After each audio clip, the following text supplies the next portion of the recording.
जय श्री राधे कृष्ण। हिंदू धर्म में गोपाष्टमी का विशेष स्थान है।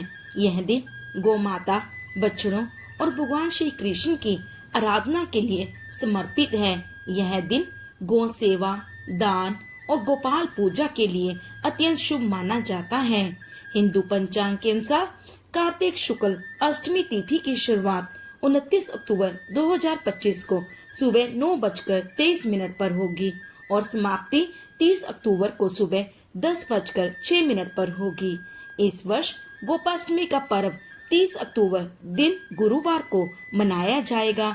यह दिन मथुरा, वृंदावन, नंदगांव और बरसाना जैसे ब्रिज क्षेत्रों में विशेष उत्साह और भक्ति के साथ मनाया जाता है। गोपाष्टमी के दिन बछड़े सहित गाय का पूजन करने का विधान है। इस दिन प्रातः काल उठकर नित्य कर्म से निवृत्त होकर स्नान करते हैं। प्रातः काल ही गौओं और उनके बछड़ों को भी स्नान कराया जाता है। गौ माता के अंगों में मेहंदी, रोली, हल्दी आदि के थापे लगाए जाते हैं। गायों को सजाया जाता है। प्रातः काल ही धूप, दीप, पुष्प, अक्षत, रोली, गुड़, जलेबी, वस्त्र और जल से गौ माता की पूजा की जाती है और आरती उतारी जाती है। पूजन के बाद गौ ग्रास निकाला जाता है।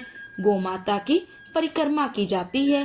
गोपाष्टमी के दिन ही भगवान वासुदेव ने गोचारण की सेवा प्रारंभ की थी।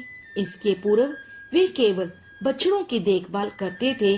कथा है, एक बार बालक श्री कृष्ण पहले केवल बछड़ों को चराने जाते थे और उन्हें अधिक दूर जाने की भी अनुमति नहीं थी।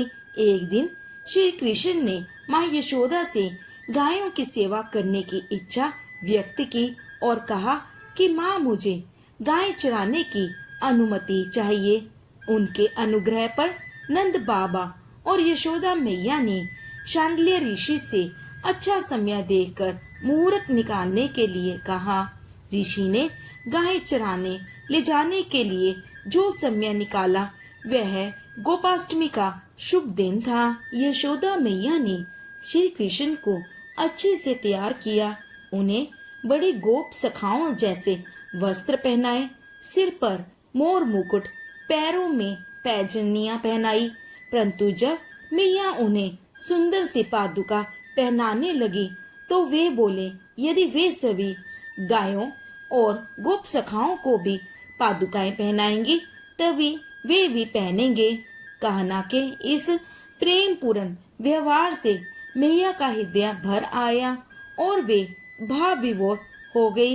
इसके पश्चात श्री कृष्ण ने गायों की पूजा तथा प्रदक्षिणा करते हुए प्रणाम किया और बिना पादुका पहने गोचारण के लिए निकल पड़े।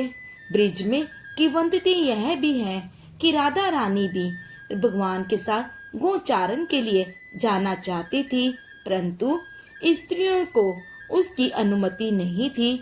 इसलिए वे और उनकी सखियां गोप सखाओं का वेश धारण करके उनके समूह में जा मिली, परंतु भगवान ने राधा रानी को तुरंत पहचान लिया। इसी लीला के कारण आज के दिन ब्रिज के सभी मंदिरों में राधा रानी का गोप सखा के रूप में श्रृंगार किया जाता है। गोपाष्टमी के अवसर पर गौशाला में गोवर्धन हेतु गौ पूजा का आयोजन किया जाता है। गौ माता पूजन कार्यक्रम में परिवार के सभी लोग उपस्थित होकर पूजा अर्चना करते हैं। महिलाएं श्री कृष्ण की पूजा कर गौओं को तिलक करती हैं। गायों को हरा चारा, गुड़ इत्यादि खिलाया जाता है तथा सुख समृद्धि की कामना की जाती है। गोपाष्टमी ब्रिज में भारतीय संस्कृति का एक प्रमुख पर्व है। गाय की रक्षा और गोचारण करने के कारण भगवान कृष्ण को गोविंद और गोपाल नाम से भी संबोधित किया जाता है।